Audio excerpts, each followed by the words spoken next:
Hello hello hello. नमस्कार मेरे दोस्तों, मेरे बच्चों। आशा है आप सभी अच्छे होंगे। मैं दीपक सैनी और मैं आपको पढ़ाने वाला हूँ केमिस्ट्री। तो स्टार्ट करेंगे अपना आज का लेक्चर और हम अपने चैप्टर को आगे बढ़ाने वाले हैं आज। तो अपना चैप्टर चल रहा था कोऑर्डिनेशन कंपाउंड और उसी में हम पढ़ रहे थे CFT, crystal field theory, crystal क्षेत्र सिद्धांत जिसे हम कहते हैं। इसका एक लेक्चर हम देख चुके हैं और इसमें काफी इंपॉर्टेंट बातें थी वो हम डिस्कस कर चुके हैं। और अपना आज जो नेक्स्ट लेक्चर है, जो आज का लेक्चर है, वो इसी पे होने वाला है, जिसमें हम डिस्कस करने वाले हैं सीएफएस, क्रिस्टल फील्ड स्प्लिटिंग, यानी कि क्रिस्टल क्षेत्र विपाटन। किनमें? टेट्राहाइड्रल कॉम्प्लेक्सेस में। अभी तक हमने ऑक्टाहाइड्रल कॉम्प्लेक्सेस में ये देख लिया है। पर मैं स्टार्ट करने से पहले एक ही बात कहूंगा कि आप वीडियो को, लेक्चर को लास्ट तक जरूर देखें, क्योंकि मैं हर बार लास्ट में या बीच बीच में कोई इंपॉर्टेंट पॉइंट्स हैं वो मैं बताते रहता हूं। अगर आपने थोड़ा भी मिस किया तो ये आप इंपॉर्टेंट पॉइंट खो दोगे, इसलिए लास्ट तक बने रहें और देखते रहें। चलो, तो हम स्टार्ट कर लेते हैं लेक्चर को। तो ध्यान से देखो थोड़ा, हम पढ़ने वाले हैं किसमें? टेट्राहाइड्रल कॉम्प्लेक्सेस में सीएफएस, क्रिस्टल क्षेत्र विपाटन। जितनी भी बातें थी सीएफटी की वो सारी हम यहाँ अप्लाई तो करने वाले हैं, साथ में यहाँ कुछ नई बातें और हैं। जैसे हमने पढ़ा था कि जो ऑर्बिटल्स हैं, डी ऑर्बिटल्स, वो लिगेंड की एक्सिस पे आते हैं, उनमें रिपल्शन हाई होता है और उनकी एनर्जी राइज होती है, बढ़ती है, और एक वो हाई एनर्जी के ग्रुप्स में क्या हो जाते हैं? डिवाइड हो जाते हैं, या हाई एनर्जी ग्रुप्स में हम उनको रख देते हैं। क्लियर? और ऐसे ही जो लिगेंड की एक्सिस के बिटवीन आते हैं, बीच में आते हैं, उनकी एनर्जी लो होती है, रिपल्शन लो होता है, जिस वजह से उन्हें हम लो एनर्जी ग्रुप में रख देते हैं। सेम बात ये होने वाली है। ऑक्टाहाइड्रल में हम देख चुके हैं, अब टेट्राहाइड्रल में देखते हैं कि क्या होता है, कैसे होते हैं, कौन से लो एनर्जी पे जाते हैं और कौन से हाई एनर्जी पे जाते हैं। ठीक है, तो ध्यान से देखते हैं। तो वही दो बातें इसके अंदर इंपॉर्टेंट बातों में हम पहली बात ये लिखने वाले हैं कि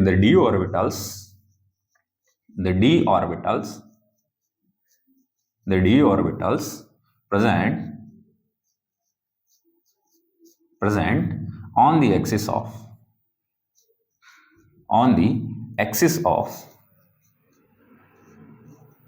ligand, अब जो लिगेंड की एक्सिस पे होते हैं वो क्या करते हैं? शो मोर रिपल्शन। ठीक है, तो ज्यादा रिपल्शन शो करेंगे, पहला पॉइंट। ठीक है, दियर एनर्जी राइज, उनकी एनर्जी क्या होने वाली है? बढ़ने वाली है। दियर energy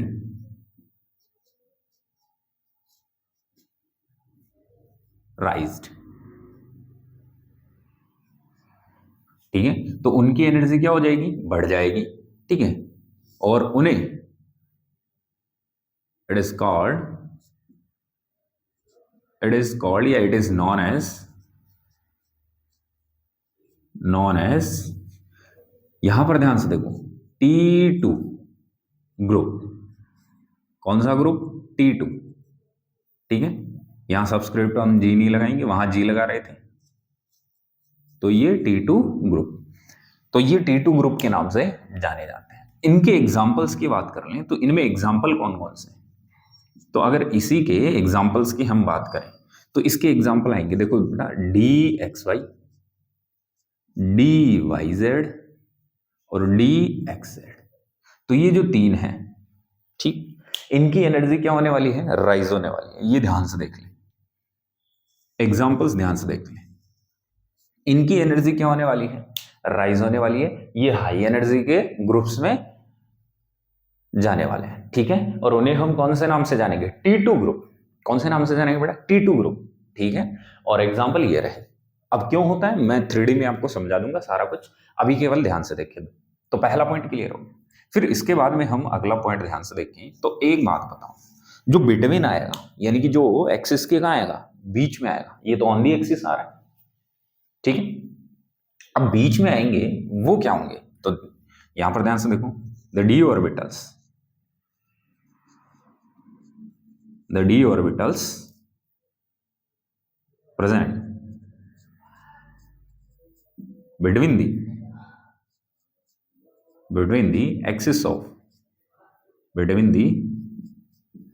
axis of ligand, between the axis of ligand, ठीक है। तो लिगेंड की एक्सिस के बीच में हो तो क्या होने वाला है, तो ध्यान से देखो, लिगेंड से कहां चले गए, दूर चले गए, तो रिपल्शन क्या हो जाएगा, लेसर हो जाएगा। तो show lesser repulsion, show lesser repulsion. तो रिपल्शन कम शो करेंगे, अगर रिपल्शन कम होगा तो उनकी एनर्जी डिक्रीज हो जाएगी। तो दियर energy decreased,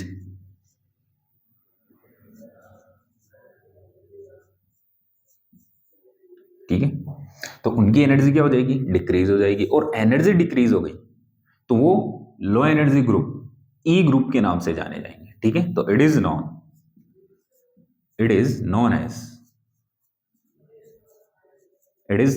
as E group. देखो यहां सब्सक्रिप्ट हम जी नहीं लगा रहे हैं, अब यहां ई और इसको T2, तो नॉन एज ई ग्रुप्स या ई ऑर्बिटल्स, ठीक है। ग्रुप्स लिख दो या ऑर्बिटल, ई ऑर्बिटल्स या ग्रुप या ऑर्बिटल, क्लियर है। तो इन्हें हम ई ग्रुप या ई ऑर्बिटल्स के नाम से जानेंगे, जिनकी एनर्जी क्या हो जाएगी, लो हो जाएगी। अब एग्जाम्पल की बात कर ले तो यहाँ कौन कौन से होंगे, तो एग्जाम्पल की बात करें तो यहाँ जो होने वाले हैं वो एक तो होगा D X square minus Y square, और एक दूसरा होने वाला है डी जेड स्क्वायर। इन एग्जाम्पल्स को आपको ध्यान में रखना है।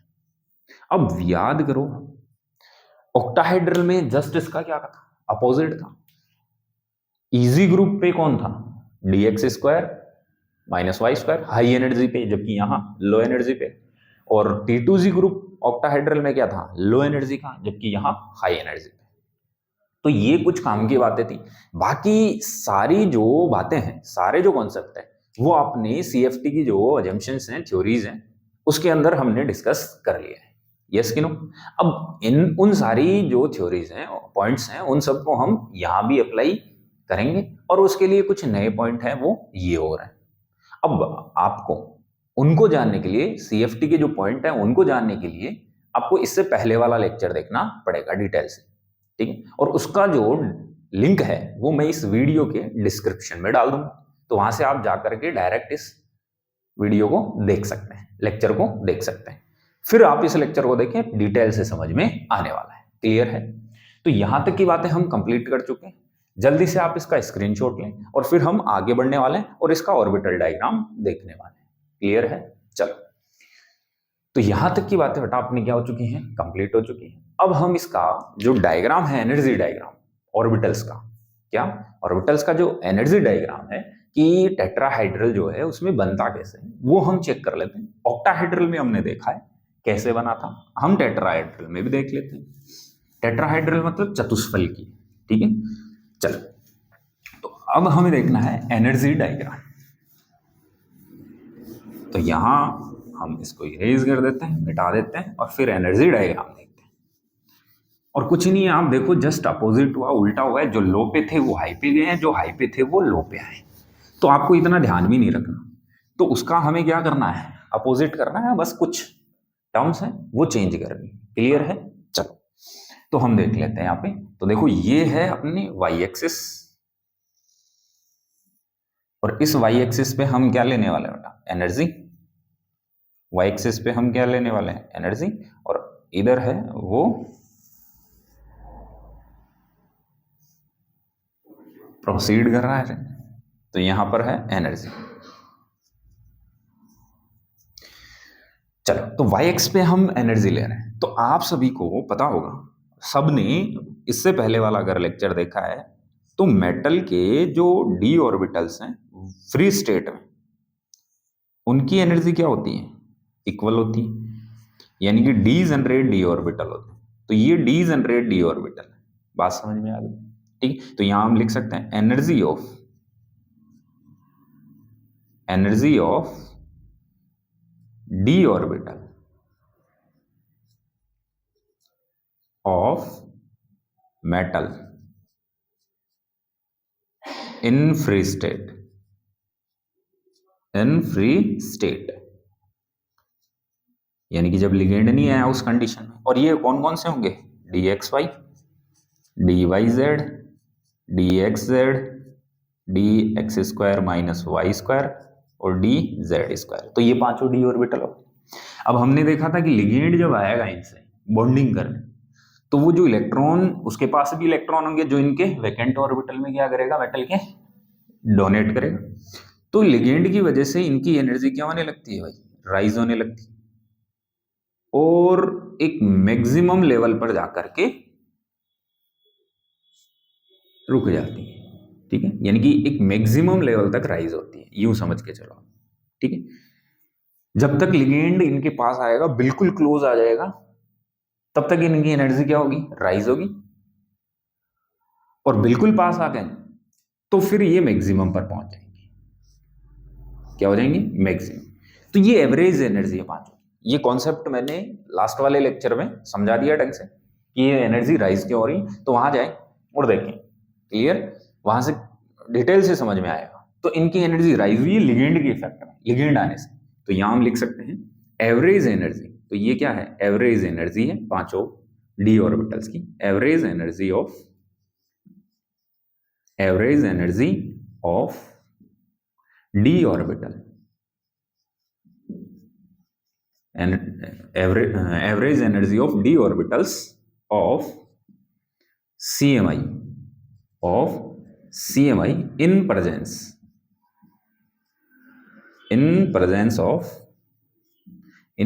of ligand।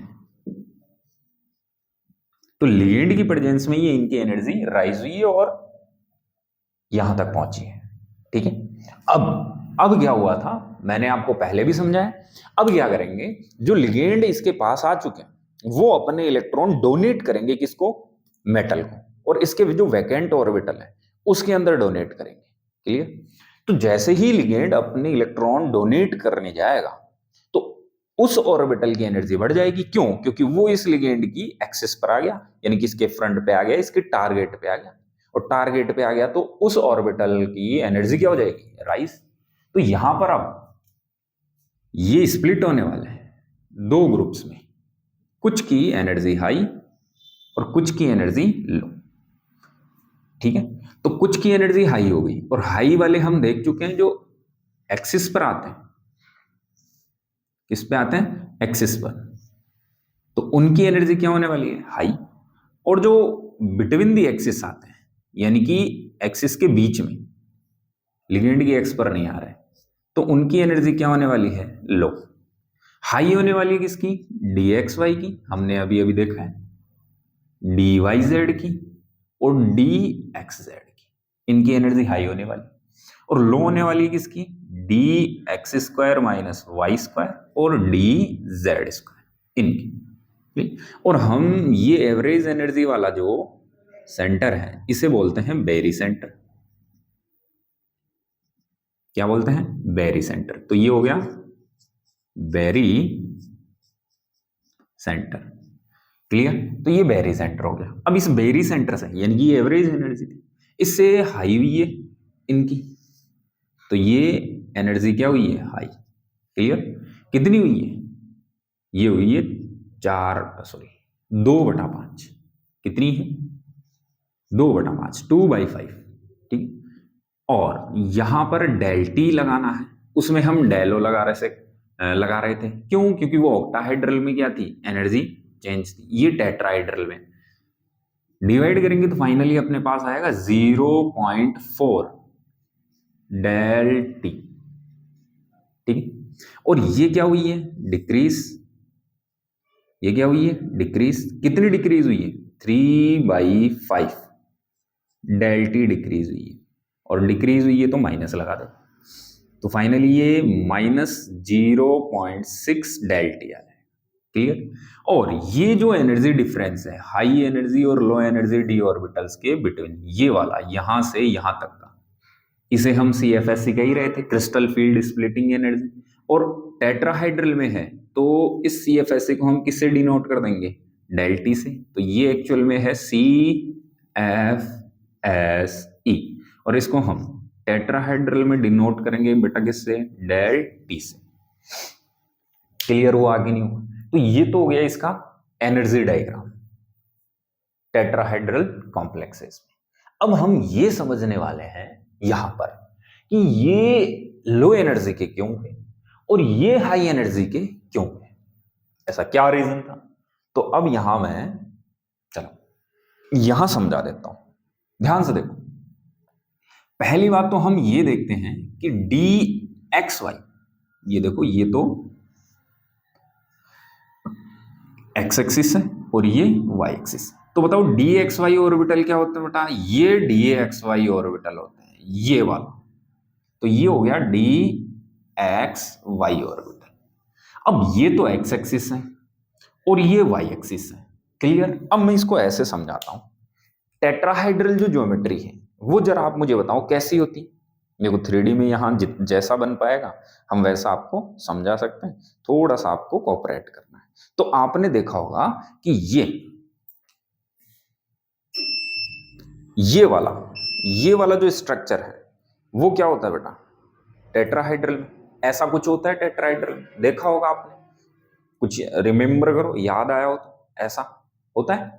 तो ये तो है टेट्राहाइड्रल स्ट्रक्चर, मतलब लिगेंड आया इस डायरेक्शन से, लिगेंड ऐसे ऐसे और ऐसे आया, ये तो लिगेंड की डायरेक्शन आ रही।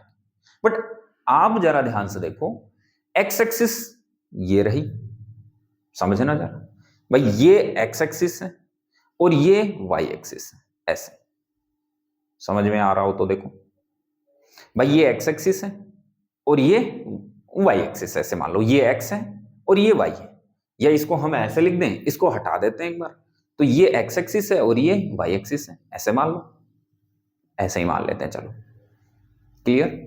तो ये देखो ये एक्स और ये वाई, ऐसे देख लो, ये एक्स और ये वाई। और लिगेंड कहां से आ रहा है, इनके बीच से, ध्यान से देखो लिगेंड कहां से आ रहा है, इनके बीच से, क्लियर है कि नहीं। तो ऐसे समझ लो चाहे। तो देखो ध्यान से, ये एक्स एक्सिस ये वाई एक्सिस, देखो 3 डायमेंशनली, मैं वापस से एक बार रिपीट कर रहा हूं आपको, यहां पर ध्यान से देखना, क्लियर। एक बार वापस से देखो, ये टेट्राहाइड्रल है, एक ऐसे है ऊपर, अभी आप इन तीन को देखो, ये लिगेंड की डायरेक्शन है, ध्यान से देखो ये किसकी डायरेक्शन, लिगेंड की। और यहां एक्सिस जो है भाई, ये देखो ये एक्स एक्सिस हो गई, ये लो ये दिख रहा आपको, ये कौन सी एक्सिस हो गई, एक्स एक्सिस। और ऐसे ही मैं इधर कौन सा मान लेता हूं, वाई एक्सिस। अब हालांकि ऊपर है पर मैं इधर ले लेता हूं, ये वाई एक्सिस है, इसको बाद में मैं रोटेट कर दूं। तो ये कौन सी एक्सिस है, वाई एक्सिस। तो इसको ऐसे देखो ना आप जरा, ऐसे, ये एक्स एक्सिस और ये वाई एक्सिस, ऐसे, ये एक्स है और ये वाई है। लिगेंड कहां से आ रहा है, इनके बीच से। लिगेंड कहां से, देखो ये वाई एक्सिस ये एक्स एक्सिस, लिगेंड कहां से आ रहा है, इनके बीच से। तो क्या ये ऑर्बिटल, ये एक्स एक्सिस ये वाई एक्सिस क्या ऑर्बिटल है, ये वाला dxy, क्या इस लिगेंड की डायरेक्शन में आ गया क्या, देखो जरा, क्या इस लिगेंड की डायरेक्शन में आ गया क्या, बिल्कुल आ रहा है। देखो यहां से लिगेंड आ रहा है, ये लो, यही तो थी डायरेक्शन, ये एक्स एक्सिस और ये वाई एक्सिस, ऐसे, ये एक्स एक्सिस और ये वाई एक्सिस, और लिगेंड इनके बीच से आ रहा है, ऐसे देख लो आप 3D, ये एक्स एक्सिस ये वाई एक्सिस और लिगेंड इधर से आ रहा था टेट्राहाइड्रल में, सही है कि नहीं, क्लियर है। तो यानी कि ये dxy है वो लिगेंड की कहां है, एक्सिस पे। समझ आया कि नहीं आया समझ में, थोड़ा बहुत समझने की कोशिश करें जितना हो सकता है, अभी जो इंस्ट्रूमेंट है उनसे मैं बेहतर तरीके से ऐसे समझा सकता हूं। तो थोड़ा समझ में आ गया होगा कि ये वाई एक्स मान ली, ये एक्स एक्सिस मान ली, इसको थोड़ा ऐसे अज्यूम करके देखो, ये एक्स और ये वाई, और लिगेंड कहां से आया, इनके बीच से आया, आया कि नहीं आया। तो ऐसे ही डीवाईजेड में भी बीच से आ रहा होगा, ऐसे ही dxz में भी बीच से आ रहा होगा, क्योंकि है तो ये बीच में, तो डायरेक्शन तो वही है, क्लियर है कि नहीं, समझ में आ गया। तो तीनों की एनर्जी बढ़ेगी इस बार, क्योंकि ये लिगेंड की एक्स पे। अब हम बात कर लेते हैं dx स्क्वायर वाई स्क्वायर और dz स्क्वायर की। अब ध्यान से देखो, लिगेंड तो इस डायरेक्शन में रह गए जो आ रहे हैं, पर ऑर्बिटल ध्यान से देखो, dx स्क्वायर वाई स्क्वायर जो ऑर्बिटल है वो कैसा होगा, ध्यान से देखो, D X square Y square जो ऑर्बिटल है वो कैसा होने वाला है, तो D X square Y square जो ऑर्बिटल है ये वाई है और ये एक्स है, तो वो कुछ इस टाइप का होने वाला है। यस कि नो? तो आपने देखा होगा कि वो कुछ इस टाइप का होने वाला है। तो अब एक बात बताओ, ये तो सब क्या थे, लिगेंड थे। ये देखो, ये तो लिगेंड है और ये एक्सिस है। अब लिगेंड ध्यान से देखो, ऑर्बिटल तो इस पे है, ऑर्बिटल तो इस पे है और ऑर्बिटल कहां है, इस पे है। और लिगेंड कौन थे, ये देखो, ये एक्स एक्सिस है, ये रेड वाली, और ये कौन सी एक्सिस थी, वाई। कुछ ऐसा देखो बेटा, ये और ये तो टेट्राहाइड्रल के लिगेंड थे और हमने इसको और इसको एक्सिस माना था, तो ये हो गया एक्स एक्सिस, ये हो गया वाई एक्सिस। क्लियर? अब ऑर्बिटल तो कहां रह गया, एक्स एक्सिस पे, ऑर्बिटल कहां रह गया, वाई एक्सिस पे। यस कि नो? और लिगेंड ये। तो एक बात बताओ, एक लिगेंड इधर से आ रहा है, एक लिगेंड इधर से आ रहा है, ऑर्बिटल रह गया यहां, देखो ऑर्बिटल रह गया यहां, तो इन लिगेंडों के बीच वाली एक्स पे रहा कि नहीं रहा? तो देखो, एक लिगेंड आया इधर से, एक लिगेंड आया इधर से, ऑर्बिटल कहां रहा, एक्स पे, ऑर्बिटल रहा वाई पे, तो लिगेंडों के बिटवीन आया क्या? समझ में आई कि नहीं? तो D X square Y square जो होता है वो लिगेंडों के कहां आता है, बीच में आता है। इसलिए वहां रिपल्शन क्या होने वाला है, कम होने वाला। इसलिए वहां रिपल्शन क्या होने वाला है बेटा, कम। बात समझ में आई? और रिपल्शन कम होने वाला है तो एनर्जी क्या हो जाएगी, डिक्रीज। और ऐसे ही काम डीजेड में होगा, क्योंकि डीजेड भी है, एक्सिस पे आ रहा है, जबकि लिगेंड एक्सो के साइड से है, तो लिगेंडों के बीच में आ गया फिर वो। क्लियर? तो एक समझ में आ गया, सेम वैसे ही है। तो ये 3 डायमेंशनली मैंने समझाने की कोशिश की, ठीक है? तो बाकी समझ में आ गया होगा आपकी। तो ये हो गया एनर्जी डायग्राम, ठीक है? तो इनकी डिक्रीज हो जाएगी, इनकी इंक्रीज हो जाएगी, और ये हो गया वेरी सेंटर। कोई डाउट है तो आप कमेंट में लिख सकते हैं, मैं उसका सॉल्यूशन जरूर प्रोवाइड करा दूंगा आपको। वैसे डाउट होने नहीं चाहिए, क्योंकि मैंने समझाया ही इस तरीके से कि डाउट रहे नहीं। क्लियर? जल्दी से स्क्रीनशॉट मारो, फिर हम आगे बढ़ लेते हैं बेटा इसका। तो जल्दी से ले लो। चल, तो आपने ले ली।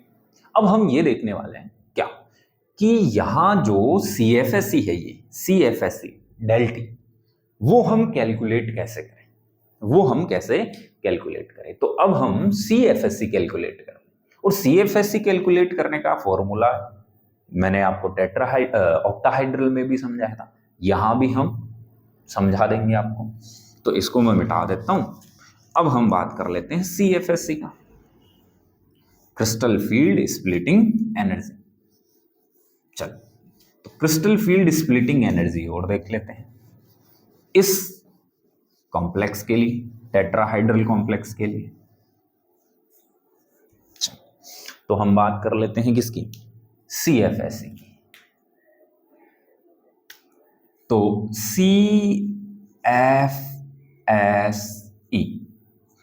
CFSE क्या होता है, energy difference between high energy और लो एनर्जी ग्रुप। मतलब हाई एनर्जी ग्रुप की एनर्जी और लो एनर्जी ग्रुप की लो एनर्जी जो ग्रुप है डी ऑर्बिटल्स के, उनकी एनर्जी का जो डिफरेंस है वही क्या होता है, CFSE।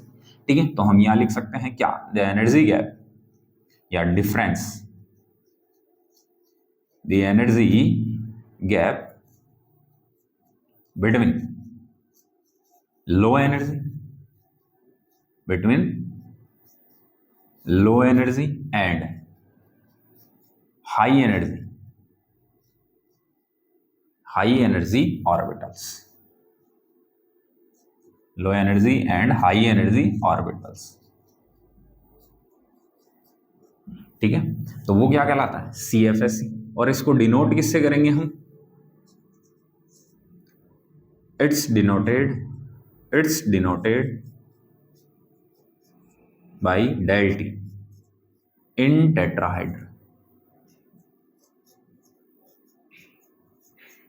Tetrahedral complex. तो टेट्राहाइड्रल कॉम्प्लेक्स जो होते हैं उनके अंदर हम इसको del T से क्या करते हैं, डिनोट करते हैं। तो अब हम CFS से निकालने का फॉर्मूला देख लेते हैं। तो यहां पर ध्यान से देखो बेटा, CFSE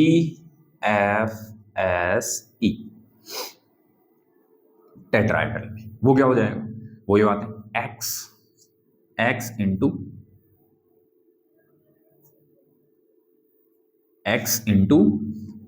0.4 del T ठीक है, plus y into minus 0.6 del T plus z into P plus z into P. तो ये वाला फॉर्मूला यूज करना है क्या कैलकुलेट करने के लिए, CFS कैलकुलेट करने के लिए, किनमें, टेट्राहेड्रल कॉम्प्लेक्सेस। अब यहां हम ये बात कर लेते हैं कि कौन क्या है। तो यहां ध्यान से देखो, जो x है बेटा वो है नंबर ऑफ इलेक्ट्रॉन्स इन, ये कौन से ग्रुप में थे, T2 ग्रुप में थे, जिनकी एनर्जी 0.4 डेल्टी थी, हाई भी थी, वो कौन से थे, T2 ग्रुप के। तो number of electron in T2 group या ऑर्बिटल्स, T2 ग्रुप्स या ऑर्बिटल्स। फिर हम बात कर लेते हैं y की। तो y क्या हो जाएगा, नंबर ऑफ इलेक्ट्रॉन्स इन, ये किस में था, E ग्रुप में या E ऑर्बिटल्स में, ये क्या था, E ग्रुप या ऑर्बिटल्स। क्लियर। इसके बाद में हम बात कर लें Z, तो ये है बेटा नंबर ऑफ पेयर, ठीक है, पेयर के नंबर। और P जो था वो क्या था बेटा, पेयरिंग एनर्जी।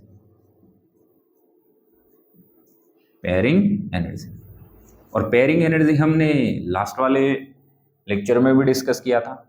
ये क्या होती है, required energy, the required energy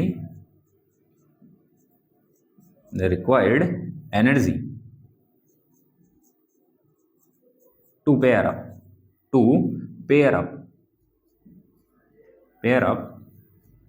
the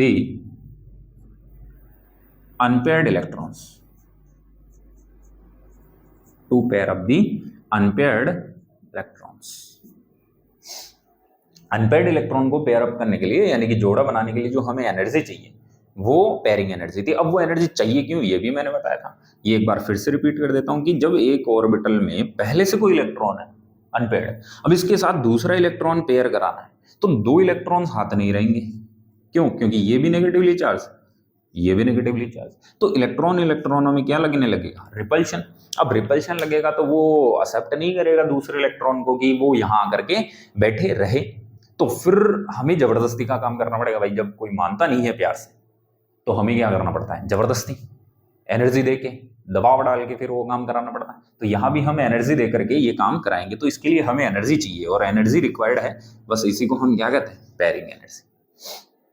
इसी को हम क्या कहते हैं बेटा, पेयरिंग एनर्जी कहते हैं। क्लियर है। तो ये वाला जो कॉन्सेप्ट है CFS का, वो कंप्लीट होता है। क्वेश्चन डिस्कस करेंगे हम क्वेश्चन प्रैक्टिस में। क्वेश्चन का जो सेशन अपना वो अलग से हम एक लेक्चर आपको शूट करके डाल देंगे, या एक लेक्चर हम शूट कर देंगे जहां आप इसके जो क्वेश्चन हैं वो प्रैक्टिस कर सकते हैं। डाउट बिल्कुल नहीं रहने देंगे, हर टाइप के क्वेश्चन आपको समझा के चलेंगे। तो ये यहां तक की बातें क्या होती है बेटा, कंप्लीट होती है। अब ये नंबर ऑफ पेयर निकालना, ये मैंने आपको लास्ट में जो लेक्चर था अपना ऑक्टाहेड्रल वाला, वहां भी समझाया था कि कैसे निकालें।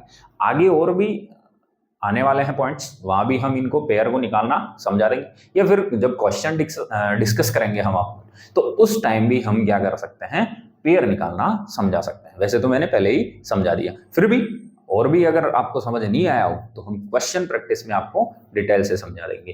तो ये जो टेट्राहेड्रल कॉम्प्लेक्सेस में CFS है वो अपना कंप्लीट होता है। इसके बाद में मैंने कहा था कि जेई वाले बच्चों के लिए स्क्वायर प्लेनर में भी CFS पूछी जाती है, तो हम स्क्वायर प्लेनर में भी चेक करने वाले हैं क्या, CFS।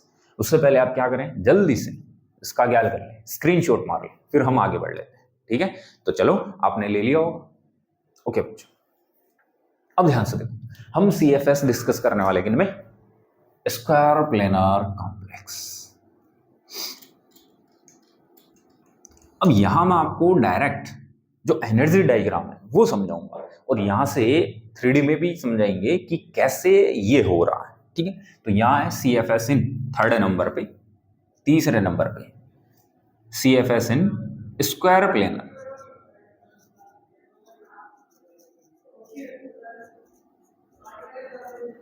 स्क्वायर प्लेनर कॉम्प्लेक्स, यानी कि वर्ग समतलीय जो संकुल है उनके अंदर हम देखने वाले हैं कि क्रिस्टल फील्ड स्प्लिटिंग कैसे होती है।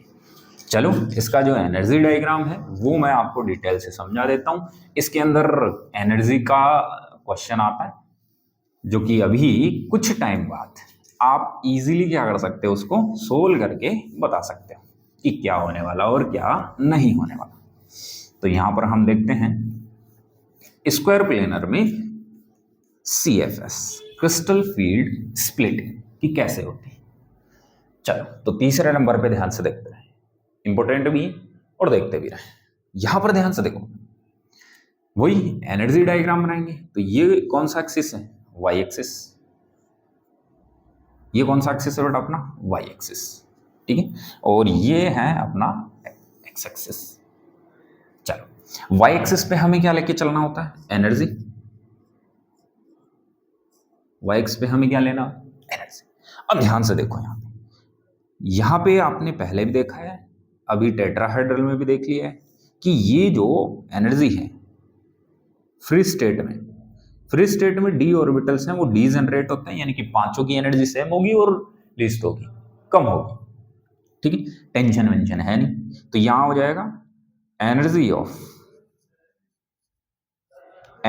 Of D orbitals, energy of D orbitals of metal in free state. और वही डी ऑर्बिटल कौन से हैं, D X Y, D Y Z, D X Z, D X square minus Y square और D Z square. अब यहां पर देखो लिगेंड आएगा, लिगेंड के इफेक्ट में इन पांचों की एनर्जी क्या होने वाली है, राइज। तो इनकी एनर्जी राइज होगी और एक मैक्सिमम लेवल तक पहुंच जाएगी। तो ये मैक्सिमम लेवल पे आ गई। चलो, तो पांचों की जो एनर्जी है वो राइज हो गई और एक मैक्सिमम पर पहुंची। अब इस मैक्सिमम लेवल पर ये डी ऑर्बिटल्स हो गए पांचों। ये किसकी प्रेजेंस में है, लिगेंड की प्रेजेंस में। तो यहां फिर से हम वही बात लिखेंगे, average energy of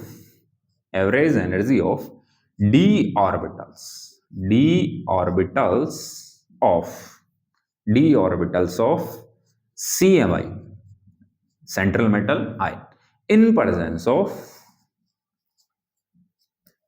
presence of ligand, यानी कि लिगेंड के उपस्थिति में जो CMI है उसके जो डी ऑर्बिटल्स हैं उनकी एवरेज एनर्जी ये हो जाएगी बढ़ करके।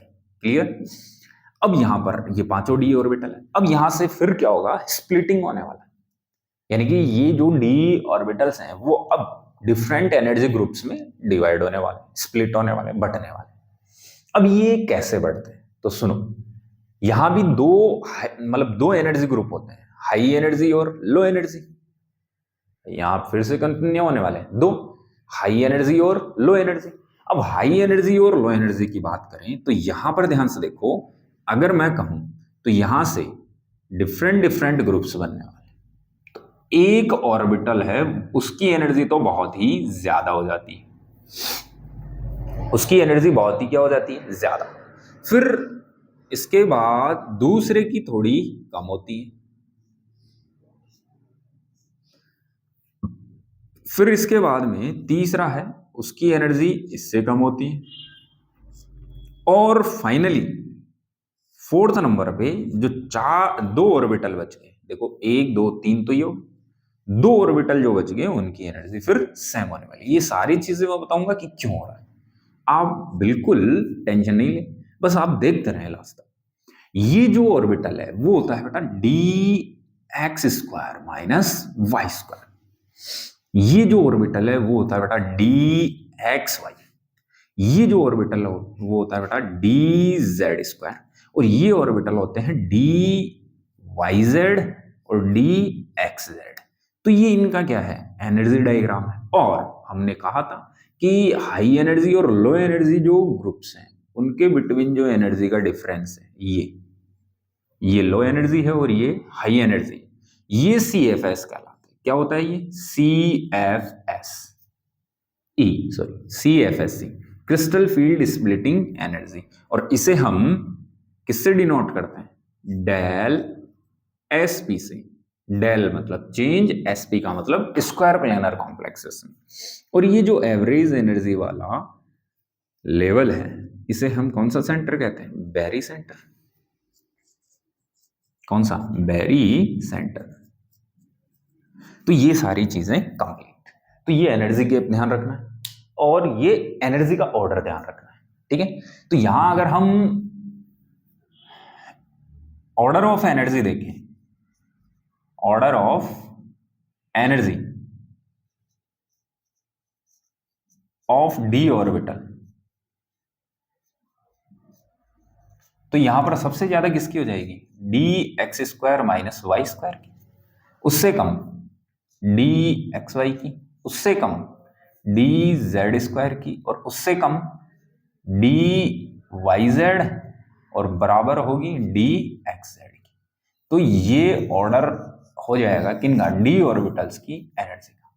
तो order of energy of D orbitals, तो डी ऑर्बिटल्स जो हैं स्क्वायर प्लेनर में, उनकी एनर्जी का ऑर्डर ये हो गया कि सबसे ज्यादा dx² माइनस y² की, फिर dxy की, फिर dz² की, और फिर dyz और xz की। ये तो हो गया डायग्राम। अब हम इसका रीजन समझते हैं कि ऐसा क्यों हुआ, कि dx² y² की ज्यादा क्यों हुई, dxy की फिर उससे कम, और dz² की उससे भी कम हो गई।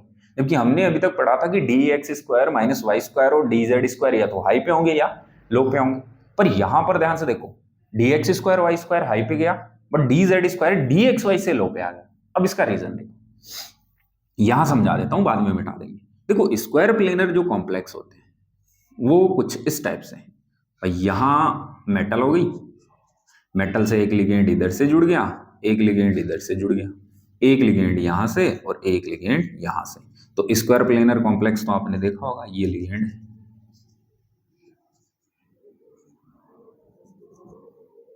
तो ये तो आपने देखा होगा। तो ये तो लिगेंड हो गए, तो ये लिगेंड्स क्या हो चुके हैं? बॉन्ड बना चुके। अब मैं इसको 3D में समझाता हूं कैसे। तो ध्यान से देखो, कुछ इस टाइप से समझो कि स्क्वायर प्लेनर ये है, देखो ये लिगेंड आ रहा है, ये क्या आ रहा है? लिगेंड्स। तो ये स्क्वायर प्लेनर है। अच्छा एक मिनट, मैं इसको रिप्लेस कर दूं, इसको ब्लैक पेन हमें चाहिए होगा, तो ये होती है बेटा स्क्वायर प्लेनर। कंपैरिजन करके देख लो, ये लो, एक लिगेंड इस डायरेक्शन से आ रहा है, एक लिगेंड इस डायरेक्शन से आ रहा है, एक लिगेंड इधर से, एक लिगेंड इधर से, ठीक। और ये ध्यान से देखो XY प्लेन में, ये X और ये Y, तो ये कौन से प्लेन में? XY प्लेन में, क्लियर। तो ये X है और ये Y, तो ये स्क्वायर प्लेनर हो गई। ऐसे देखो आप। अब आपको ये भी पता होगा कि dx² y² जो ऑर्बिटल है वो कैसे होते हैं। तो dx² y² जो ऑर्बिटल है, ये देखो x एक्सिस और ये y एक्सिस। तो dx² y² जो ऑर्बिटल है वो कुछ इस टाइप से होता है, बोलो हाँ कि ना। तो ये हो गया कौन सा बेटा? dx² minus y² orbital. और ये थे लिगेंड की डायरेक्शन जो आ रहे थे, ये ऐसे, यस कि नो, ये आपको ऐसे दिख रहा है। क्या आप इनको ऐसे भी देख सकते हो? कोई दिक्कत नहीं, हमने ये ऐसे थे, बस हमने ऐसे ही तो किया है, चीजें तो वही है तो वही पोजीशन, हमने इनको कोई हटाया थोड़ी है, इनको कोई ऊपर नीचे थोड़ी किया है, हमने ऐसे घुमा के देख रहे थे, इस बार इसको ऐसे देख लिया। तो ये लिगेंड की डायरेक्शन है बेटा, ये किसकी डायरेक्शन है? लिगेंड की डायरेक्शन। और ये है ऑर्बिटल। तो आप कंपैरिजन कर रहे हो तो लिगेंड की डायरेक्शन और ऑर्बिटल की डायरेक्शन देखो, देखो लिगेंड इधर से आ रहा था और ऑर्बिटल भी इसी डायरेक्शन में मिल गया, लिगेंड इधर से आ रहा था, ऑर्बिटल इसी डायरेक्शन में मिल गया, यानी कि dx² y² किसकी डायरेक्शन में आ गए? लिगेंड की एक्सिस पे आ गए, लिगेंड की डायरेक्शन में आ गए। तो यहां रिपल्शन तो सबसे ज्यादा होने वाला है, क्यों? क्योंकि अब गन पॉइंट पे कौन है? dx² माइनस y² है। अरे क्लियर हुआ कि नहीं हुआ? बिल्कुल ढंग से देख लो, आप एक एक चीज क्लियर कर देंगे, ठीक है। चलो, तो ये तो बात हो गई इसकी। अब हम बात करते हैं dxy की। तो यहां पर ध्यान से देखो, यही बना दूं क्या? यहां बना देता हूं, मिटा देंगे लास्ट में। हम बात कर लेते हैं dxy की। तो ये तो है बेटा x, ये है y, dxy। अब जो ऑर्बिटल है वो कहाँ है, यहां है, वो यहां है। और यही मैं dz² को भी समझा देता हूं। तो ये हो गया dz²।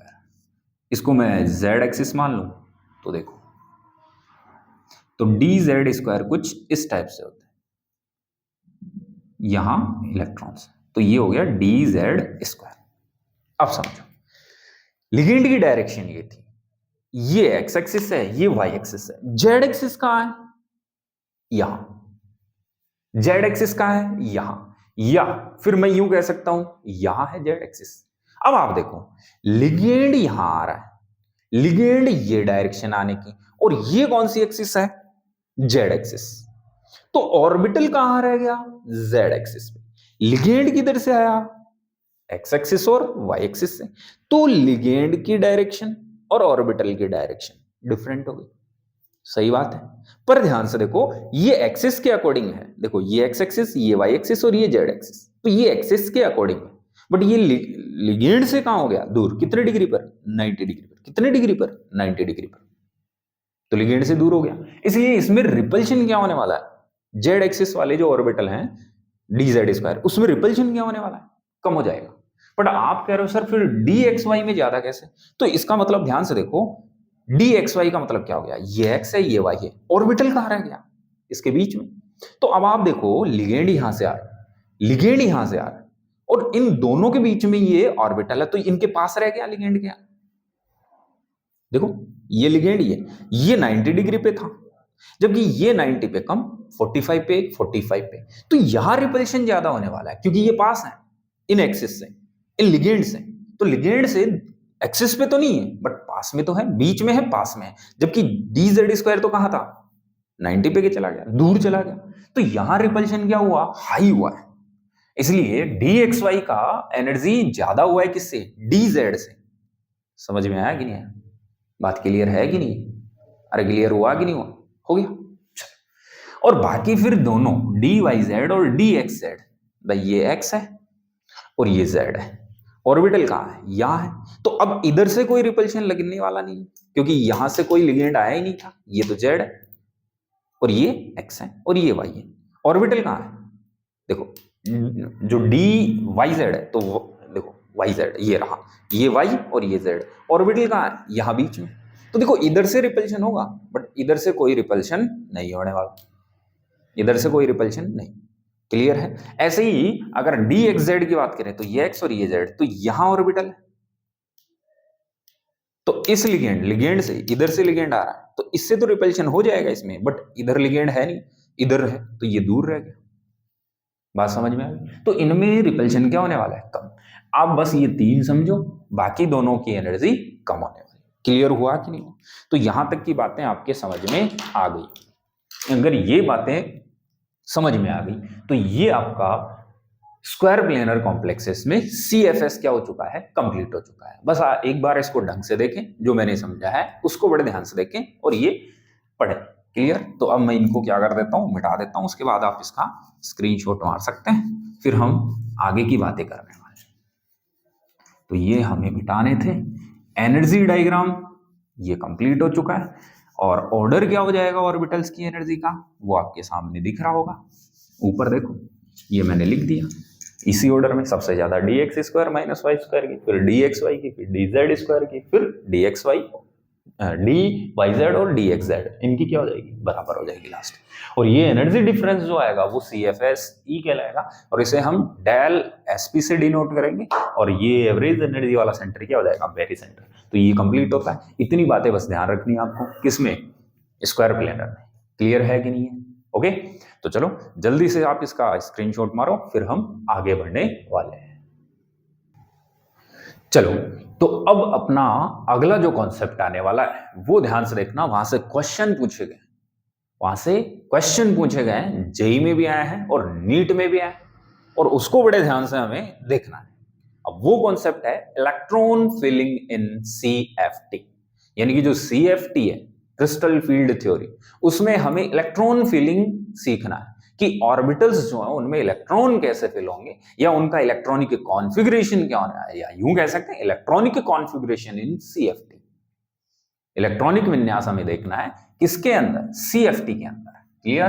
तो क्रिस्टल फील्ड थ्योरी जो हम पढ़ रहे थे, अब उसमें हम अगला पॉइंट डिस्कस करेंगे, इलेक्ट्रॉनिक कॉन्फ़िगरेशन। ये अच्छा कॉन्सेप्ट है, इसको आप सीखें क्योंकि यहां से क्वेश्चन आते हैं। अगर पता नहीं होगा तुम्हें कि इलेक्ट्रॉन कैसे भरेंगे तो फिर आप इलेक्ट्रॉनिक कॉन्फ़िगरेशन भी नहीं लिख सकते, इसलिए इसको ध्यान से देखो। मैं कुछ एग्जांपल्स आपको यहां कराऊंगा, फिर हम आगे बढ़ेंगे। चलो, तो यहां हम बात करने वाले हैं किसकी, इलेक्ट्रॉनिक कॉन्फ़िगरेशन। ठीक है, किसकी बात करने वाले हैं, electronic configuration.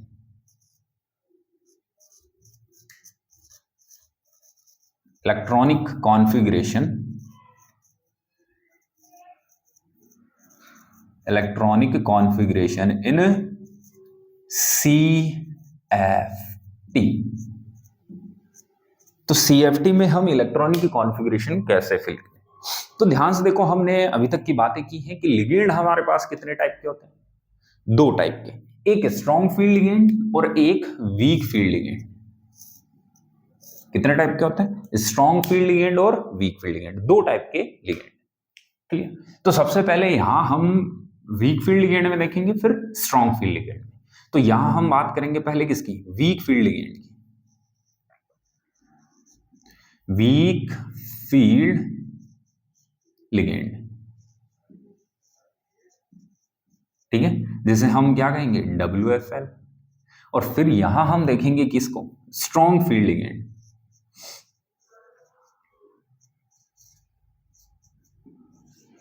Strong field ligand जिसे हम कहेंगे क्या, SFL। तो दो कंडीशन देखने वाले हैं, वीक में कैसे इलेक्ट्रॉन जो कॉन्फ़िगरेशन होने वाले और स्ट्रॉन्ग में इलेक्ट्रॉनिक कॉन्फ़िगरेशन कैसे होने वाले। तो आ जाओ एग्जांपल्स हम चेक कर लेते हैं। यहाँ पे ये अच्छा खासा कॉन्सेप्ट है, इसको ध्यान से देखो। एग्जांपल फर्स्ट, अगर मान लो हमारे पास D1 है, D1 electronic configuration. D1 electronic configuration का मतलब क्या हुआ कि D में कितने इलेक्ट्रॉन है, एक। तो हमारे पास 5 ऑर्बिटल है D के, D में कितना, एक है। तो स्प्लिटिंग दो टाइप से होती है, ऑक्टाहाइड्रल में हम चेक करने वाले हैं। ये किस में चेक कर रहे हैं, ऑक्टाहाइड्रल। ठीक है, तो ये हम पहले कह देते हैं ऑक्टाहाइड्रल में देखेंगे। किसमें, ऑक्टाहाइड्रल। टेट्राहाइड्रल में भी आप देख सकते हैं इसी बेस पे।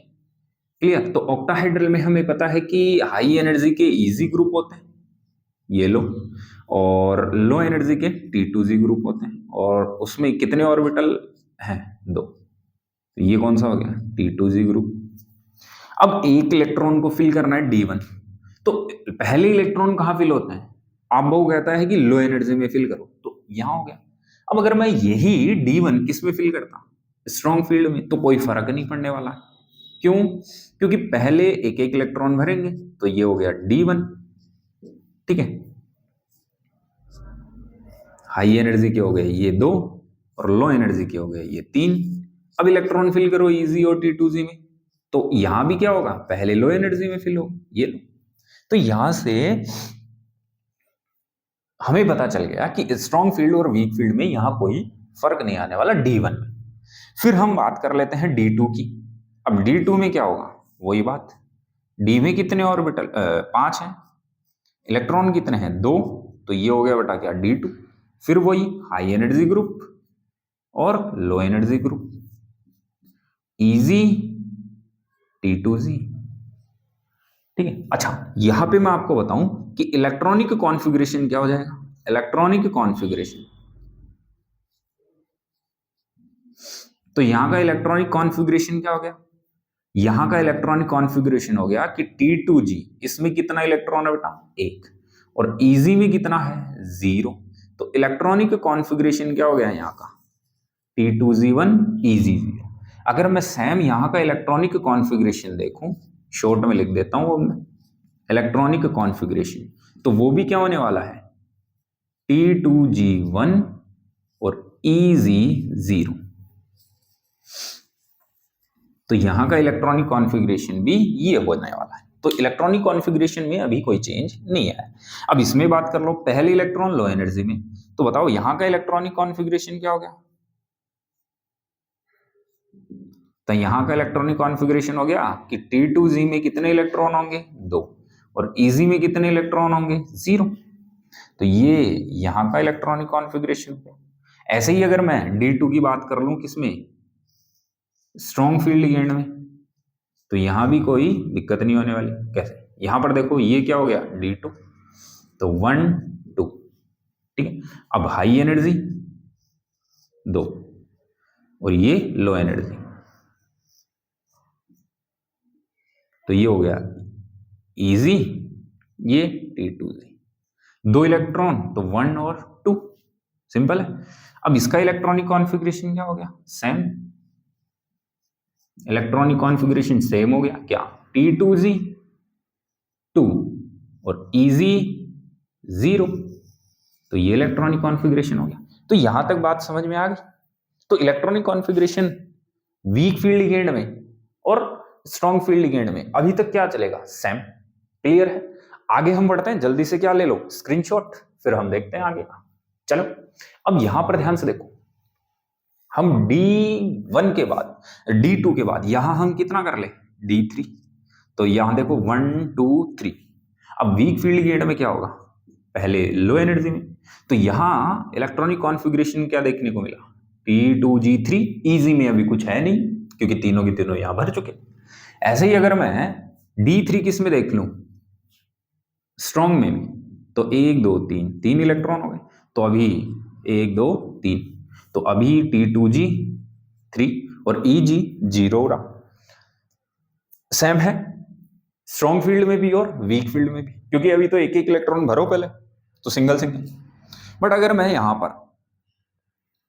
यहां पर अगर मैं बात कर लूं D4 की, तो अब D4 में ध्यान से देखो, यहां से चेंज आना स्टार्ट हो जाएगा। D4 में क्या होगा? 1 2 3, तो 3 तो भर गए। अब चौथा इलेक्ट्रॉन या तो पेयर करे या कहां जाए? ऊपर। तो अब वीक फील्ड लिगेंड पेयरिंग नहीं कराता, हमने पहले ही पढ़ाया कि वीक फील्ड लिगेंड की प्रेजेंस में पेयरिंग होगी नहीं। और CFSC का जो हमने सिग्निफिकेंस जो थे वो हमने इससे पहले वाले लेक्चर में देखे कि डेलो कम हो या डेल कम हो पी से तो क्या होगा, डेल ज्यादा हो पी से तो क्या होगा। तो वीक फील्ड लिगेंड की प्रेजेंस में पेयरिंग नहीं होगी तो कहां पहुंच जाएगा इलेक्ट्रॉन? इजी ग्रुप में, हाई एनर्जी पे। तो अब यहां इलेक्ट्रॉनिक कॉन्फ़िगरेशन क्या हो गया? T2G3, और इजी में कितना आ गया बेटा? 1। बट अगर मैं इसी D4 को स्ट्रॉन्ग फील्ड लिगेंड में लेके चलता, तो यहां पर ध्यान से देखो 1 2 3 तो भर गए। अब स्ट्रॉन्ग फील्ड लिगेंड पेयरिंग कराएगा तो चौथा इलेक्ट्रॉन कहां शिफ्ट होगा? अभी T2Z में ही आएगा और पेयरिंग करेगा। तो यहां इलेक्ट्रॉनिक कॉन्फ़िगरेशन में चेंज आ गया। क्या? कि T2Z तो होने वाला है 4 और EZ होने वाला है क्या? 0, क्योंकि EZ में तो गया नहीं है। क्लियर? अब हम अगला एग्जांपल ले लेते हैं, क्या? D5। अब D5 वीक फील्ड लिगेंड के अंदर, D5 वीक फील्ड लिगेंड के अंदर क्या होने वाला है? तो ध्यान से देखो, ये हो गया D5, तो 1 2 3।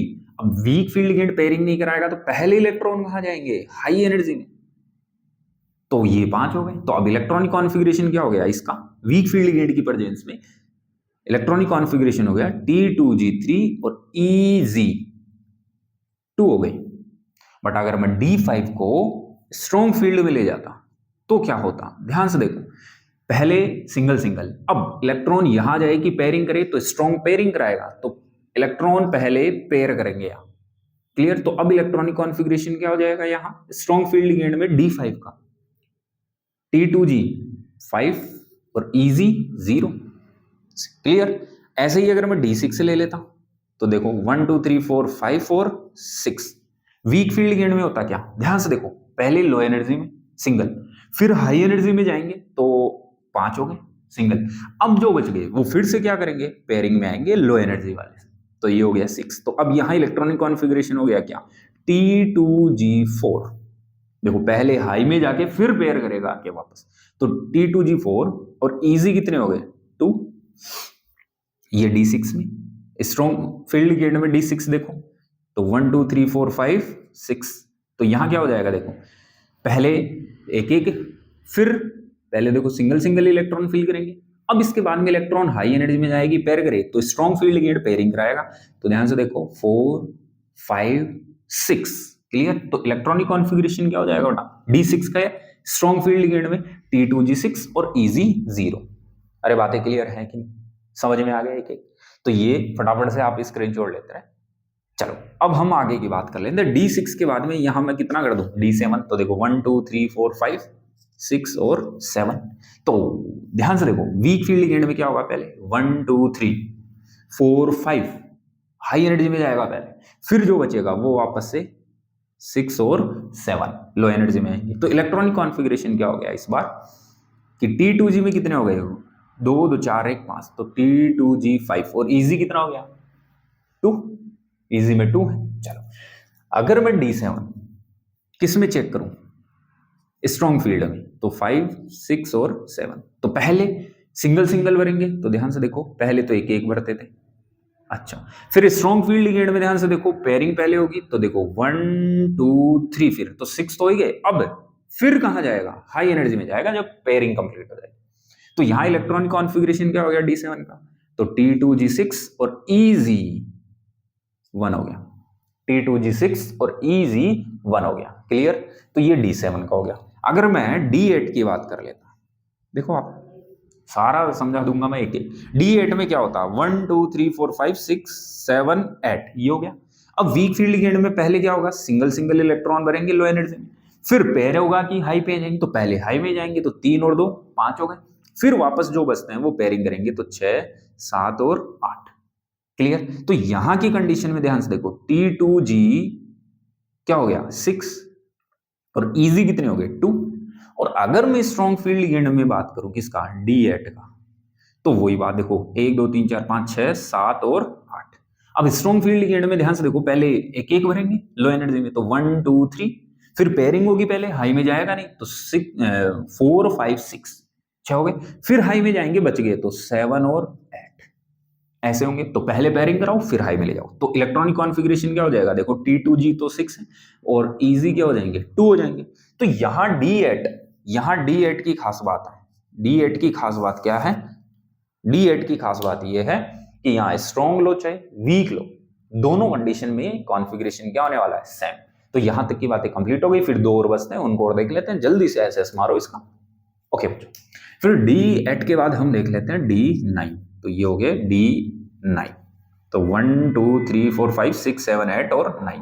तो वही बात पहले सिंगल भरेंगे, तो पहले तो सिंगल भरे हमने एक एक, फिर वीक है तो पेयरिंग कराएगा नहीं, तो पहले ऊपर गए, फिर बचे वो वापस पेयरिंग में आएंगे, तो 5 के बाद 6 7 8 और फिर 9। इलेक्ट्रॉनिक कॉन्फ़िगरेशन क्या हो गया, T2G6 हो गए और EG कितने हो गए 3 1 2 3, तो EG3। ऐसे ही अगर मैं D9 को किस में ले लेता, स्ट्रॉन्ग फील्ड लिगेंड में, तो देखो ये हो गए 9, तो पहले पेयरिंग करेगा, ऊपर अभी नहीं जाएगा, तो देखो पहले एक एक, फिर पेयरिंग करेगा पहले क्योंकि स्ट्रॉन्ग पेयरिंग कराएगा, तो 6 तो करेगा, फिर बचे 7 8 और फिर 9। तो यहां T2G6 और EG फिर से 3। तो यहां पर ध्यान से देखो D8 D9 और D10 इनमें सेम ही रहने वाला है, चाहे स्ट्रॉन्ग लो चाहे वीक, क्लियर है। तो ध्यान से देखो आगे, और लास्ट फाइनली हम बात कर लेते हैं किसकी, D10 की। तो ये हो गए क्या D10, तो पहले सिंगल, फिर हाई एनर्जी में, फिर डबल होगा, तो देखो 3 तो सिंगल बनेंगे, फिर 4 5, फिर 6 7 8, फिर 9 और फिर 10। तो इलेक्ट्रॉनिक कॉन्फ़िगरेशन क्या हो जाएगा, T2G6 और EG4, और फाइनली इसका भी सेम हो जाएगा। पहले पेयरिंग करेगा, देखो इलेक्ट्रॉन पहले ऊपर नहीं जाएंगे, पहले 1 2 3, फिर पेयरिंग करेगा स्ट्रॉन्ग फील्ड लिगेंड में 4 5 6, फिर 7 8 और 9 और 10। तो फाइनली यहां भी T2G6 और EG10 हो जाएगा, सॉरी EG4 हो जाएगा, 10 EG में कितने आ गए 4। तो ये इलेक्ट्रॉनिक कॉन्फ़िगरेशन आप वीक फील्ड में देखो और स्ट्रॉन्ग फील्ड में देखो, तो कुछ में चेंज आएगा और कुछ में कोई चेंज नहीं आएगा। तो ये इलेक्ट्रॉनिक कॉन्फ़िगरेशन अपना कंप्लीट होता है। तो यहां तक की बातें बेटा हम यहां कंप्लीट कर चुके हैं। तो ये क्रिस्टल फील्ड जो थ्योरी है उसका जो आज का लेक्चर है वो हम यहीं कंप्लीट करेंगे। अब जो बच गया, ध्यान से देखो, इंपॉर्टेंट चीजें अब और बची हैं, वो कौन सी हैं? एक तो क्रिस्टल फील्ड स्प्लिटिंग जो एनर्जी है, CFSC, उसको अफेक्ट करने वाले फैक्टर्स, जहां से बहुत सारे क्वेश्चन आते हैं, ध्यान रखें, बहुत सारे क्वेश्चन आते हैं और मैं आपको कराऊंगा क्वेश्चन प्रैक्टिस में। तो एक तो CFSC को जो अफेक्ट करने वाले फैक्टर हैं वो हम पढ़ने वाले हैं, और एक सबसे इंपॉर्टेंट पॉइंट और रह गया, क्या? कलर। कॉम्प्लेक्स जो है वो कलर भी शो करते हैं। अब कलर क्यों शो कर रहे हैं, इसका क्या रीजन है? तो ये सारी बातें हम लास्ट जो लेक्चर अपना CFT का, जो कि नेक्स्ट है, उसमें हम डिस्कस करेंगे, और उसके बाद हम क्वेश्चन प्रैक्टिस, और फिर लास्ट टॉपिक बचेगा ऑर्गेनो मेटालिक कंपाउंड, और उसके बाद चैप्टर कंप्लीट हो जाएगा। तो ज्यादा नहीं, 3-4 लेक्चर हमें और चाहिए, और फिर ये चैप्टर हम कंप्लीट कर देंगे। क्लियर है? बाकी आप पढ़ते रहें, मैं आपके लिए मेहनत कर रहा हूं। बाकी चीजें देखो लाइफ में होती रहेंगी, ऐसे ही आना जाना लगा रहता है, उसमें हमें ध्यान नहीं देता। मैं यहाँ आपको फ्री में पढ़ा रहा हूँ, तो ये मैं आपके लिए मेहनत कर रहा हूँ, क्योंकि काफ़ी सारे बच्चे हैं जो अफोर्ड नहीं कर पाते हैं, बड़े इंस्टीट्यूट की जो फीस है, या यूँ मान लो कि जो भी एजुकेशन का खर्चा है वो नहीं दे पाते। इसलिए मैं केवल आपके लिए फ्री में ये सब अवेलेबल करा रहा हूँ। बाकी मस्त रहें, खुश रहें, और लास्ट में एक बात जरूर कहना चाहूँगा, मेरे को इतना समय देने के लिए आप सभी का बहुत बहुत बहुत धन्यवाद। बस ऐसे ही साथ देते रहें। ओके बच्चों, थैंक यू।